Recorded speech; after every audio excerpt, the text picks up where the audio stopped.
हाय दोस्तों, कैसे आप सभी लोग। मैं विपिन कुमार दुबे आप सभी लोगों का डिप्लोमा इन एंड एनालिसिस में स्वागत करते हैं। मैं पढ़ा रहा हूं आपको पीएलसी स्काडा माइक्रो कंट्रोलर, जिसमें हम आगे बढ़ते हुए असेंबली लैंग्वेज प्रोग्रामिंग में चल रहे हैं। असेंबली लैंग्वेज प्रोग्रामिंग में मुझे बताना था आपको application of PIC micro controller. हमने पेरिफेरल इंटरफेस कंट्रोल के बारे में जितना इंट्रोडक्शन सिलेबस में था उतना मैंने प्रीवियस लेक्चर में आपको दे दिया है। इस लेक्चर में हम इसका केवल एप्लीकेशंस देखेंगे, कहाँ कहाँ इसका उपयोग होता है, कहाँ इसका जनरली उपयोग किया जाता है, उसको आज इसमें कवर करेंगे। इसके बाद हम एक छोटा सा टॉपिक जिसको एक्सप्लेन करेंगे असेंबली डायरेक्टिव्स के बारे में, ठीक है। तो यहाँ देखिए, पहला इसका एप्लीकेशन हम कह सकते हैं, इसका पहला एप्लीकेशन है इंडस्ट्रियल पर्पज, ठीक है, इंडस्ट्रियल पर्पज, ठीक है। इंडस्ट्री में डिफरेंट टाइप्स ऑफ प्रोग्रामिंग किए जाते हैं, जिससे प्रोडक्शन आपका फास्ट होता है, जल्दी होता है, अधिक मात्रा में होता है, जिससे कंपनी को बहुत ही ज़्यादा फ़ायदा होता है, ठीक है ना। तो आप कह सकते हैं इंडस्ट्रियल पर्पज के लिए ये आपका पिक माइक्रो कंट्रोल बहुत ही क्या है, बेनिफिशियल है, ठीक है। इंडस्ट्रियल पर्पज के साथ साथ अब दूसरा हम कह सकते हैं house hold devices, house hold devices, ठीक है। यह घरेलू मतलब घर में प्रयोग होने वाले डिफरेंट टाइप्स ऑफ डिवाइसेस में हम डिफरेंट टाइप ऑफ प्रोग्रामिंग से यूज इसी तरह के पिक माइक्रो कंट्रोलर पर हम क्या करते हैं, से प्रोग्रामिंग करते हैं, जिससे different types of house hold devices operate किए जाते हैं। सिंपल एग्जांपल हम ले लेते हैं, आपका रिमोट जिसे हम टीवी को ऑन ऑफ करते हैं। ऐसे बहुत से डिवाइसेस हैं जिसमें हम इस पिक माइक्रो कंट्रोलर का यूज करते हैं। तीसरा एप्लीकेशन देखें तो हम बता सकते हैं टॉयज मतलब खिलौना, जो बच्चे खेलते हैं उसमें भी पिक माइक्रो कंट्रोलर का यूज किया जाता है, जिससे ऑटोमेटिक मोड में होता है वो और ऑन ऑफ होता है, ठीक है।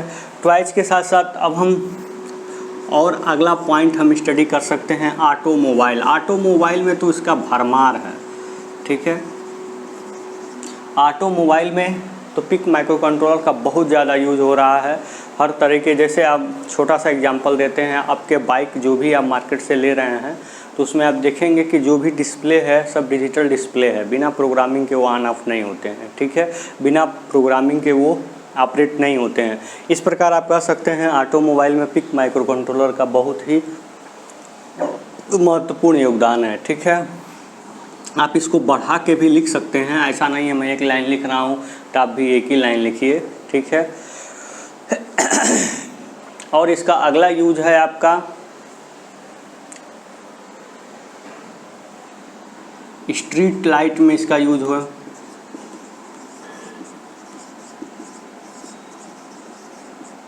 ठीक है। स्ट्रीट लाइट में इसका यूज है, जैसे जो भी मान लीजिए कि हमें जब ज़रूरत हो, रोड की लाइट जिसको हम कहते हैं, जब ज़रूरत हो तो ऑन हो जाए और जब ज़रूरत ना हो तो ऑफ हो जाए। इस तरह का प्रोग्रामिंग अगर आपको करना है तो भी पिक माइक्रो कंट्रोलर का यूज किया जाता है। इस प्रकार आप कर सकते हैं स्ट्रीट लाइट में भी इसका बहुत अच्छा खासा यूज है, ठीक है। रेल ट्रांसपोर्ट में भी इसका बहुत ज़्यादा, जहाँ भी प्रोग्रामिंग की आवश्यकता है, जहाँ भी ऑटोमेशन है वहाँ पे माइक्रो कंट्रोलर ज़रूर यूज होगा, बस सिंपल आप समझ लीजिए, ठीक है। इसलिए एग्जांपल आप बहुत ज़्यादा दे सकते हैं, ठीक है। इसके बाद सातवां है आपका क्या, EBM इलेक्ट्रॉनिक बोर्ड मशीन में भी इसका यूज किया जाता है, बिना प्रोग्रामिंग के वो भी काम नहीं करता है। आप लिख सकते हैं डिफेंस में भी इसका डिफरेंट यूज किया जा सकता है, ठीक है। इस प्रकार लॉट ऑफ एप्लीकेशंस हैं पिक माइक्रो कंट्रोलर के, बहुत ज़्यादा एप्लीकेशंस हैं। इसको चाहें तो आप इनको हिंदी में भी लिख सकते हैं, ठीक है। इसको आप चाहें तो हिंदी में भी लिख सकते हैं। इसको हिंदी में हम कहते हैं क्या, पिक माइक्रो कंट्रोलर का अनुप्रयोग, जिसको हम बोलते हैं क्या, उपयोग जिसको हम बोलते हैं, ठीक है। पिक माइक्रो कंट्रोलर का अनुप्रयोग ये आपका industrial purpose, house hold devices, toys का मतलब क्या होता है,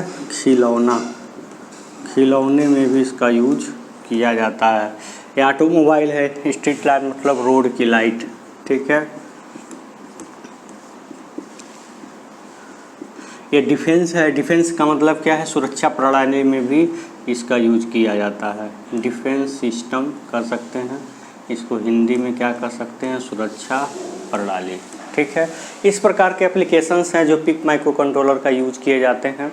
अब इसके बाद हम आपको बताने जा रहे हैं असेंबली डायरेक्टिव्स, जो थोड़ा सा टफ टॉपिक है लेकिन उसको बहुत ईजी वे में समझाने की कोशिश करेंगे। ठीक है, तो देखिए, अगर हमारे द्वारा दी गई जानकारी आपके लिए बेनिफिशियल हो रही हो, अच्छी लग रही हो, तो प्लीज़ इसको शेयर सब्सक्राइब ज़रूर करिए। अन्य अपने दोस्तों के पास इस वीडियोज़ को पहुंचाइए ताकि सबका लाभ हो। कमेंट बॉक्स में अपने विचार, अपने राय, अपने क्वेश्चंस, जो कुछ भी पूछना है उसको ज़रूर लिखिए, क्योंकि उसको देखा जाएगा तो फिर उसी के अनुसार आपको रिप्लाई भी किया जाएगा। वो हमारे लिए एक तरह का मोटिवेशन भी होगा कि आप हमारे वीडियोज़ को देख रहे हैं और उस पर कमेंट भी कर रहे हैं। ठीक है, तो अब इसी के साथ हम अगला टॉपिक लेकर चल रहे हैं, assembly directives. Assembly directives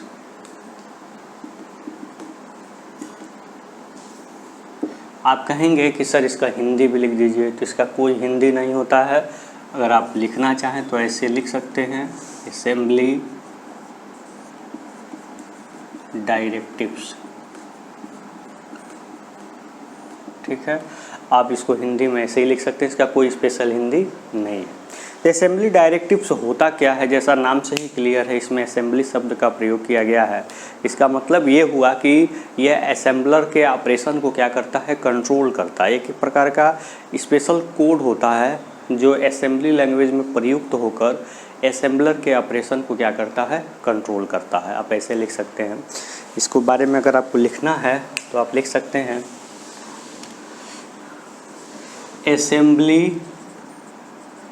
assembly directives क्या करता है बच्चों?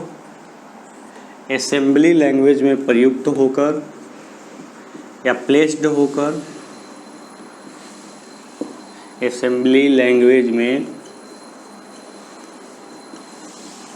प्लेस्ड होकर या प्रयुक्त होकर, कुछ भी लिख सकते हैं, असेंबलर के ऑपरेशन को, असेंबलर के ऑपरेशन को क्या करता है? कंट्रोल करता है। इस प्रकार आप कह सकते हैं असेंबली डायरेक्टिव्स, असेंबली डायरेक्टिव्स एक प्रकार का क्या है? स्पेशल कोड है। ठीक है, एक प्रकार का ये क्या है? स्पेशल कोड है जो असेंबली लैंग्वेज में प्रयुक्त होकर असेंबलर के ऑपरेशन को क्या करता है? कंट्रोल करता है। ठीक है, इसको दूसरे तरीके से भी डिफाइन कर सकते हैं। असेंबली डायरेक्टिव्स एक प्रकार का स्पेशल कोड है जो असेंबली लैंग्वेज में प्रयुक्त होकर असेंबलर को किसी फंक्शन के पर्टिकुलर टास्क को एग्जीक्यूट कराने के लिए इंस्ट्रक्शन देता है। जो हम असेंबली लैंग्वेज लिखते हैं उसमें ये भी होता है, इसका भी यूज कर दिया जाता है उसी लैंग्वेज में, जो असेंबलर को क्या करता है? इंस्ट्रक्ट करता है किसी विशेष ऑपरेशन को परफॉर्म करने के लिए। ठीक है, तो अब ये चीज़ है, इसको हम, इसके बारे में और भी चीज़ें हैं जो जानना बहुत ज़रूरी है। इसके प्रॉपर्टीज़ के बारे में थोड़ा जानिए कि असेंबली डायरेक्टिव्स और क्या काम करता है। मतलब आप इसको दूसरे तरीके से डिफ़ाइन करना है तो आप अच्छे तरीके से डिफ़ाइन कर सकते हैं कि ये एक प्रकार का क्या है? स्पेशल टाइप ऑफ कोड है जो असेंबली लैंग्वेज में प्लेस्ड होकर असेंबलर को किसी विशेष ऑपरेशन को परफॉर्म कराने के लिए इंस्ट्रक्शन या सूचना प्रदान करता है। ये किसको प्रदान करता है? सूचना असेंबलर को प्रदान करता है। असेंबलर का मतलब जो असेंबली लैंग्वेज को मशीन लैंग्वेज में कन्वर्ट करता हो। मशीन लैंग्वेज मतलब क्या होता है? 0-1 के फॉर्म में। आप जानते हैं कोई भी प्रोसेसर या कंप्यूटर आपका मशीन लैंग्वेज को ही अंडरस्टैंड करता है। आप जिस लैंग्वेज में प्रोग्रामिंग कर रहे हो कोई ज़रूरी नहीं उस लैंग्वेज को समझ सके। तो अगर असेंबली लैंग्वेज में आप यूज कर रहे हैं, असेंबली लैंग्वेज के बारे में मैंने आपको बताया था।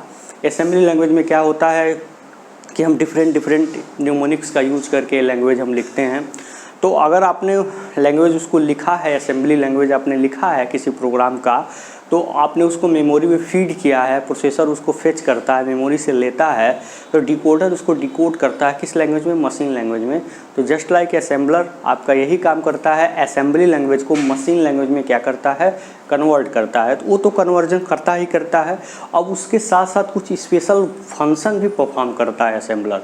वही इसे जो स्पेशल फंक्शन है, उस स्पेशल फंक्शन की जानकारी कौन देगा, या फिर कौन सा स्पेशल फंक्शन असेंबलर को क्या करना है, एग्जीक्यूट करना है, इस बात की जानकारी कौन देगा।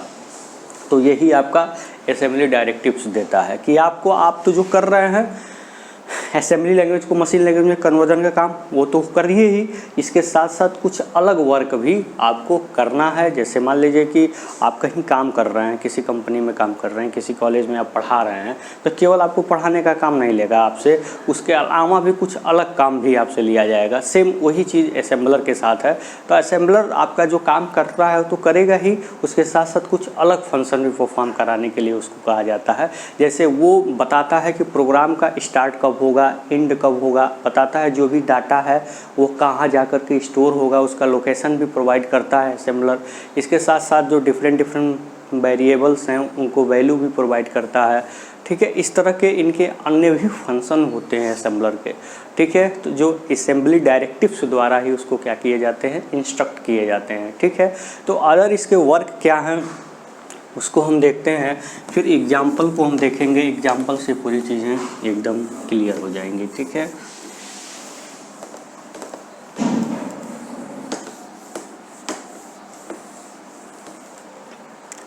देखिए अन्य भी वर्क क्या है इसके, इसका अन्य वर्क क्या है, show the ending and beginning of program, इसको कह सकते हैं आप show the ending and beginning, इसको हिंदी में भी लिखेंगे, बिल्कुल घबराने की बात नहीं है। Show the beginning and ending of program. ठीक है, दूसरा है आपका क्या,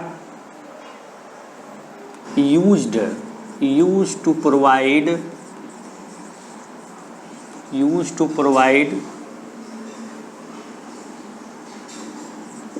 प्रॉपर लोकेशन ऑफ डाटा।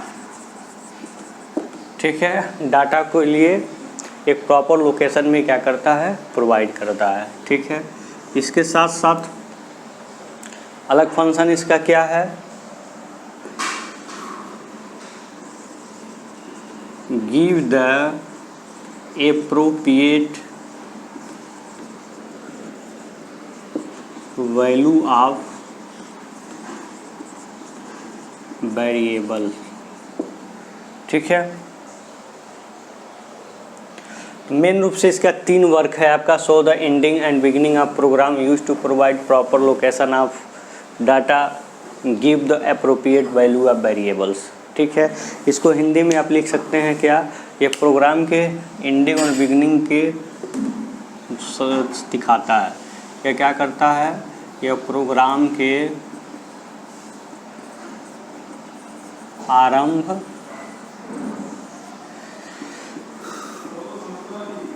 और अंत को क्या करता है,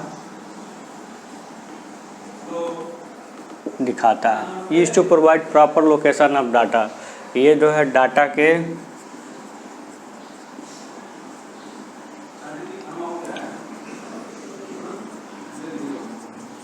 उचित लोकेशन को दिखाता है।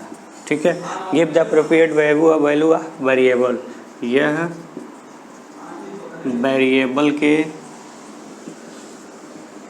वेरिएबल को उचित मान प्रदान करता है। ठीक है, उचित मान प्रदान करता है। ठीक है, और भी कुछ फंक्शंस हैं इसके, देखते हैं और भी क्या फंक्शंस हैं।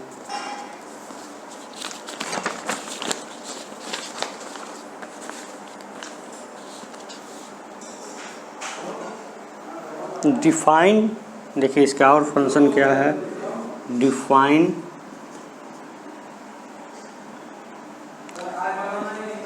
define the start and end of different segment.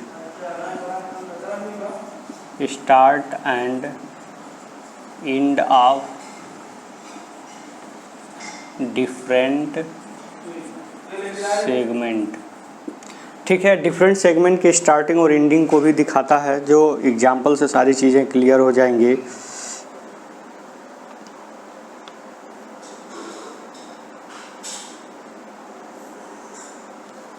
ठीक है, define the start and end of different segment and procedure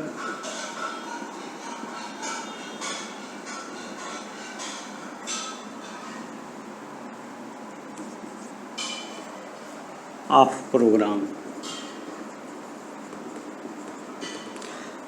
इतना अन्य काम भी है आपके किसके, असेंबली डायरेक्टिव से। ये प्रोग्राम के एंडिंग को और बिगनिंग को रिप्रेजेंट करता है, दिखाता है। जो भी डाटा है वो कहाँ जाकर सेव हो रहे हैं इसको भी बताता है। ये वेरिएबल्स को एक अप्रोप्रिएट वैल्यूज प्रोवाइड करता है। Define the start and end of different segment and procedure of program. ये जो है आपका प्रोग्राम के डिफरेंट सेगमेंट के स्टार्टिंग और एंडिंग को और इसके प्रोसीडर को क्या करता है, रिप्रेजेंट करता है। इनको अगर आपको बेहतरीन ढंग से समझना है तो आप इसके एग्जांपल्स, हम बहुत सारे एग्जांपल्स हैं, मेन एग्जांपल्स बताएंगे, एक एक पॉइंट आपका क्लियर होता जाएगा। ठीक है, तो ये है आपका अबाउट, इसको आप कह सकते हैं किसके बारे में है, सारी जानकारियाँ हैं। पॉइंट्स आप इसको लिख सकते हैं क्या, this is points related to assembly directives.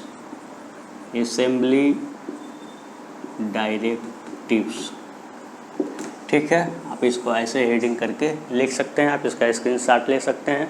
फ़िलहाल एक एग्जांपल हम आपको बताते हैं, उसके बाद फिर नेक्स्ट प्रोग्राम पे हम चलेंगे। इसके बाद हमारी जो टॉपिक होगी वो होगी RTC, रियल टाइम क्लॉक। जो सिस्टम में टाइमिंग चलता है वो ऐसे नहीं चलता है, उसमें घड़ी नहीं लगी होती है, बस आप समझिए कि उसमें एक प्रकार की प्रोग्रामिंग की जाती है जो टाइमिंग सिग्नल रिप्रेजेंट होता है। और आपके घड़ी में, आपके एम्बेडेड सिस्टम है जिसमें peripheral devices, input output devices लगी होती हैं, उसमें एक प्रकार की प्रोग्रामिंग होती है टाइमिंग के लिए, तभी उसमें टाइमिंग रिप्रेजेंट होता है। तो अगला टॉपिक वही होगा आपका। ठीक है, तो आपके कुछ मेन डायरेक्टिव्स देखते हैं क्या क्या हैं। ठीक है, अभी हम देखेंगे क्या मेन डायरेक्टिव्स क्या क्या हैं आपके। जैसे आपका DW है, DV है, आपका इंड है। ठीक है, ये आपका इक्वल है। ठीक, और भी बहुत सारे हैं, लेकिन जितना इम्पोर्टेंट है मैंने आपके सामने रिप्रेजेंट कर दिया।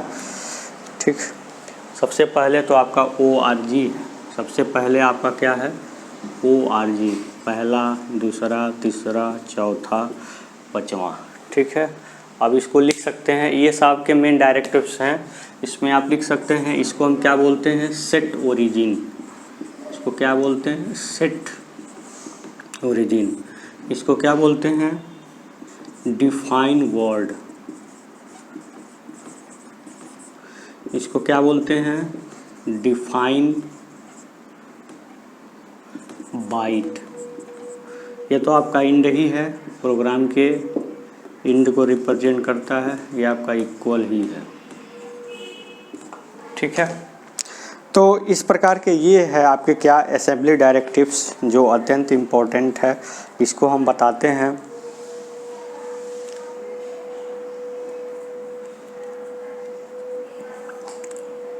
ये आपका क्या है, देखिए ओरिजी का मतलब होता है सेट। ये आपके असेंबली लैंग्वेज में इनको एक्स्ट्रा में लिख दिया जाता है, जो एक स्पेशल फंक्शन, स्पेशल टास्क के बारे में ये बताते हैं कि जो असेंबलर इनको भी क्या करना है, अपने काम के साथ क्या कराना है, परफॉर्म कराना है।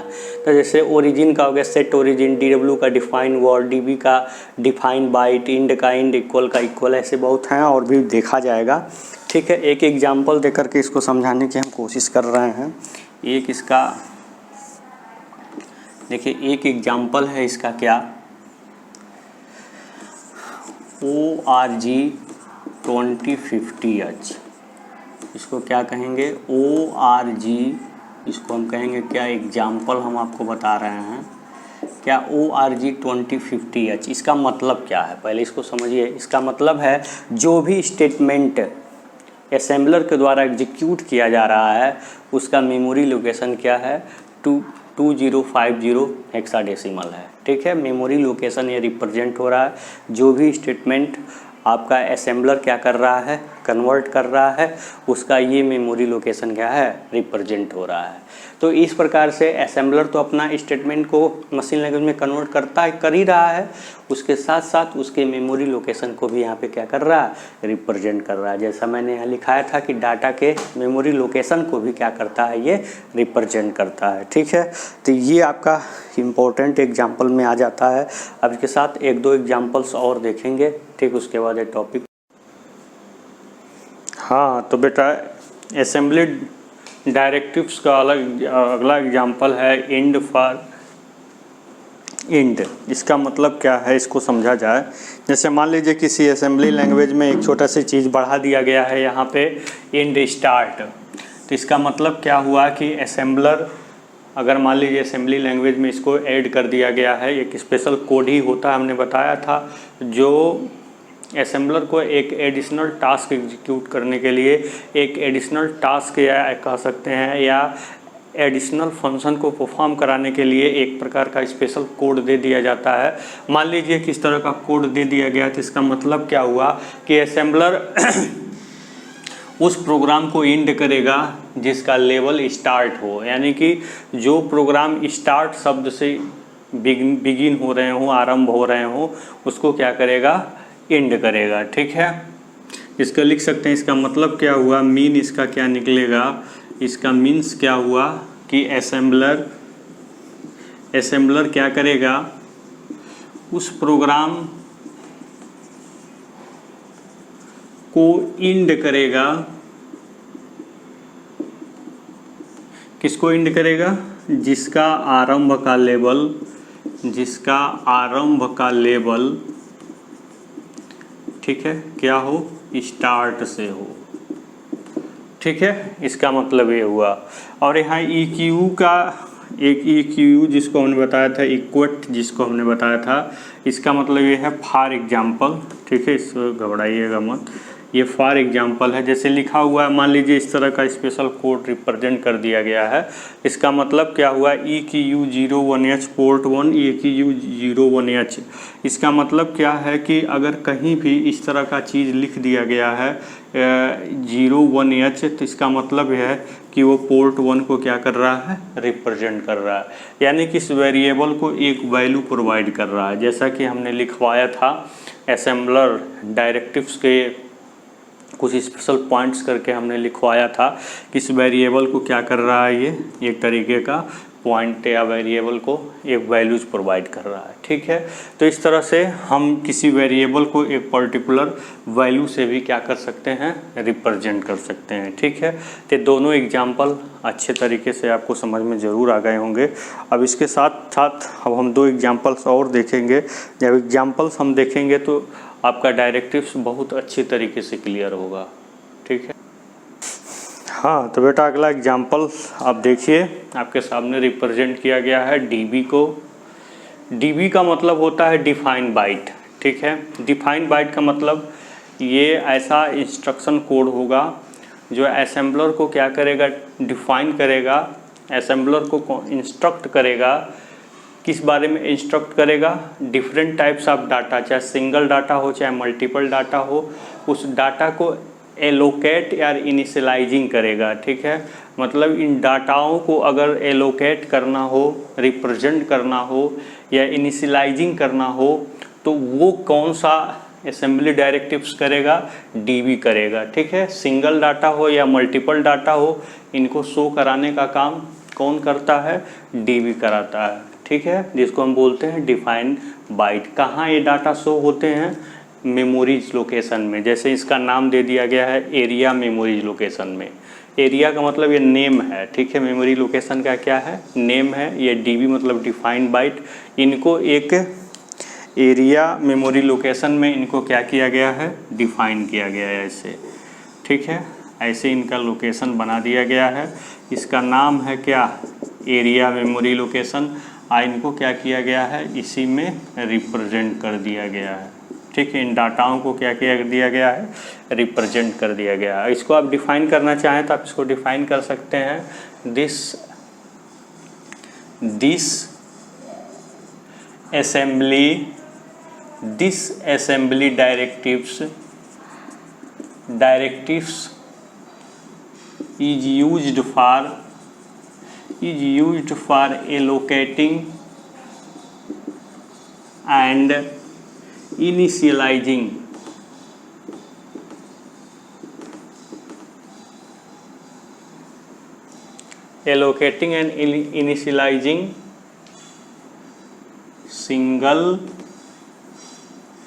सिंगल, अगर यहाँ से आपको नहीं दिखाई दे रहा होगा तो इसको हम और नीचे रख दे रहे हैं, एलोकेटिंग सिंगल और मल्टीपल डाटा, ठीक है। This assembly directives is used for allocating and initialising single और मल्टीपल डाटा, ठीक है।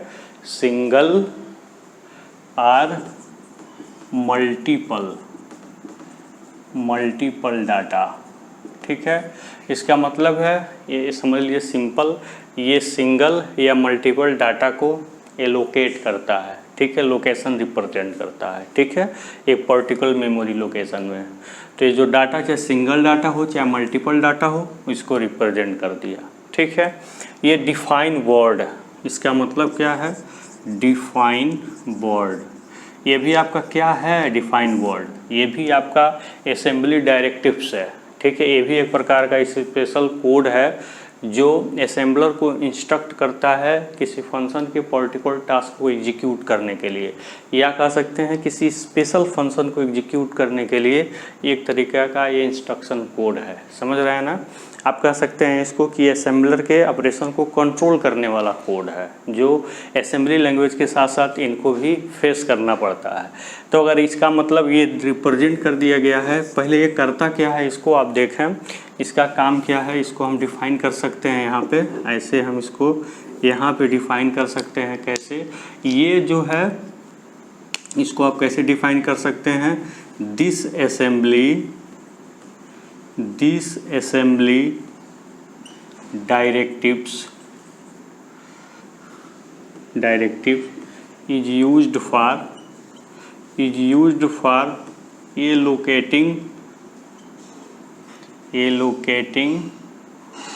and initializing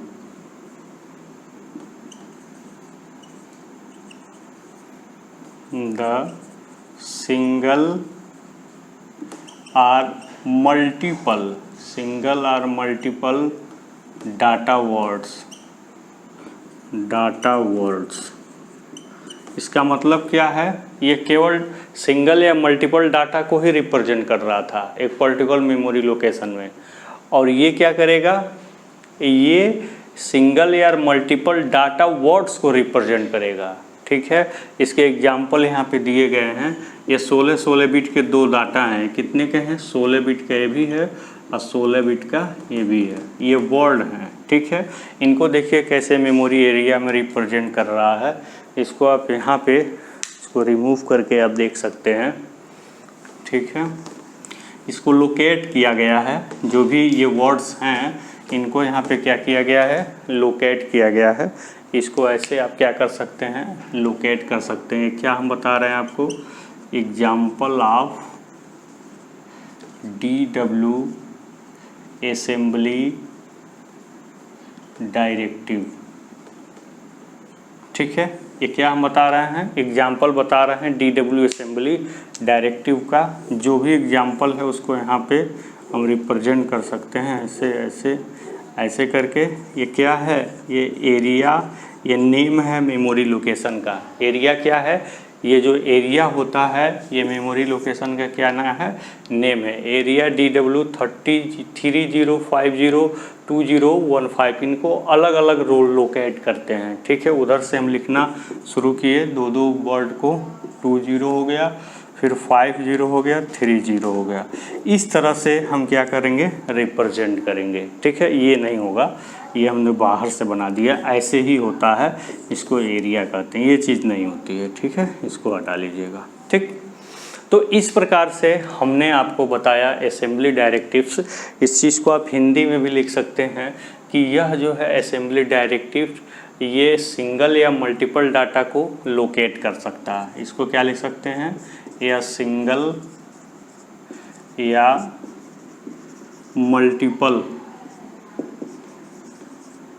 डाटा को क्या करता है, लोकेट, समझ लीजिए बेसिकली लोकेट करता है, लोकेट तथा इनिशियलाइजिंग करता है।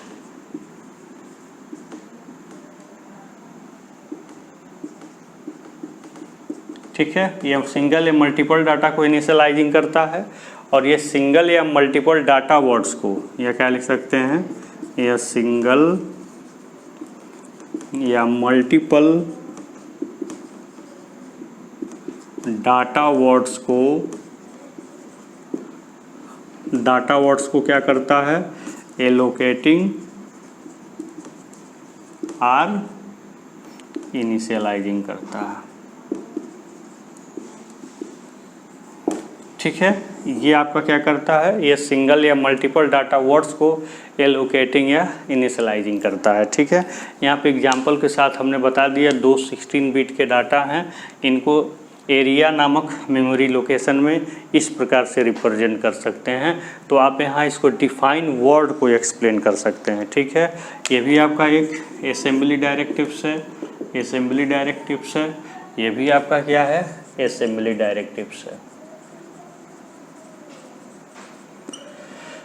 ठीक है, इस प्रकार से आपने क्या देखा, ये पूरा हमने आपको बताया क्या, असेंबली डायरेक्टिव्स मतलब क्या हमने आपको बताया। Assembly directives nothing simply A special type of code which is used for control the operation of assembler, you can say in easy language. आप कह सकते हैं असेंबलर के जो भी असेंबलर का वर्क है क्या करना, असेंबली लैंग्वेज को जिसमें नोमिनिक्स का आप यूज करते हैं, जैसे ए डे कामा बी, इस तरह के निमोनिक्स का यूज करते हैं, उसी को हम असेंबली लैंग्वेज कहते हैं। लेकिन असेंबली लैंग्वेज चूँकि हमारा प्रोसेसर समझ नहीं पाता है, वो इस लैंग्वेज को फेच कर लेता, अपने अंदर ले लेता है, लेकिन जब तक डिकोड नहीं करेगा तब तक नहीं समझ पाएगा। तो डिकोडिंग का काम जस्ट लाइक असेंबलर करता है, असेंबलर उसको मशीन लैंग्वेज में कन्वर्ट करता है।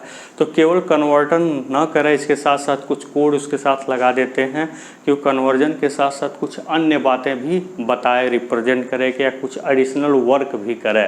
ठीक है, जैसे वो डाटा किस मेमोरी में जा रहा है, किस मेमोरी से आ रहा है, वो जो उसमें वेरिएबल्स हैं उनका एक नाम कैसे दे दिया जाएगा, उनको एक डिजिट या न्यूमेरिकल अंक या कुछ भी एक चर वेरिएबल्स हैं उनको कैसे डिजिट प्रोवाइड किया जाएगा, इन सब चीज़ों का मतलब समझ लीजिए एक सिंगल वैल्यू कैसे दी जाएगी, इन सब बातों को क्या है असेंबली डायरेक्टिव्स अपने अंदर कंटेन करता है और हर चीज़ को रिप्रेजेंट करता है। असेंबली लैंग्वेज के अंदर जो भी इम्पोर्टेंट पॉइंट्स थे मैंने सब लिखवा दिए हैं और इसके अच्छे खासे एग्जाम्पल भी करवा दिए हैं जो आसानी से एक्सप्लेन किए हैं, हर बच्चा इसको आसानी से समझ सकता है। इस प्रकार असेंबली लैंग्वेज डायरेक्टिव्स आपका फिनिश हो गया। इसके बाद हम शुरू करेंगे इंटरफेसिंग विथ डिफरेंट आप कह सकते हैं डिवाइसेस, डिफरेंट डिवाइसेस के साथ इंटरफेसिंग हम बताएंगे, जिसमें सबसे इम्पोर्टेंट एक ही है एलईडी के साथ इंटरफेसिंग। एलईडी के साथ अगर इंटरफेसिंग आप समझ लिए तब बहुत आसानी से डीए-एडी के साथ कर लेंगे, उसको भी हम समझाएंगे।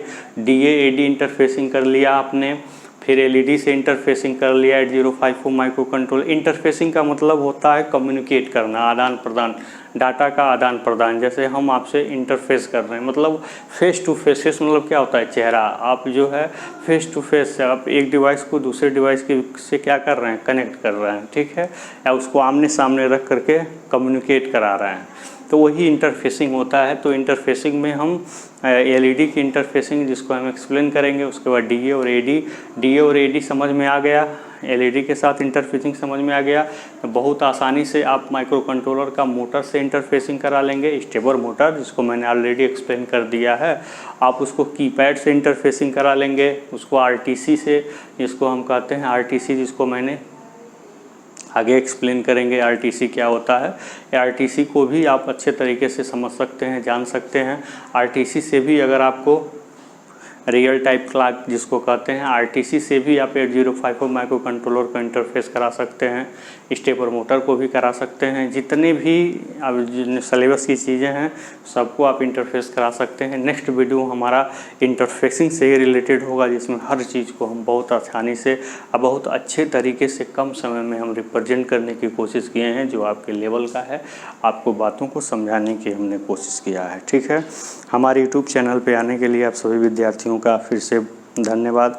आप हमारी जानकारी अगर अच्छी लगी हो तो आप इसको प्लीज़ शेयर, लाइक, सब्सक्राइब ज़रूर करिए। आपको बहुत बहुत धन्यवाद। इन्हीं शब्दों के साथ आज का लेक्चर फिनिश करते हैं। धन्यवाद।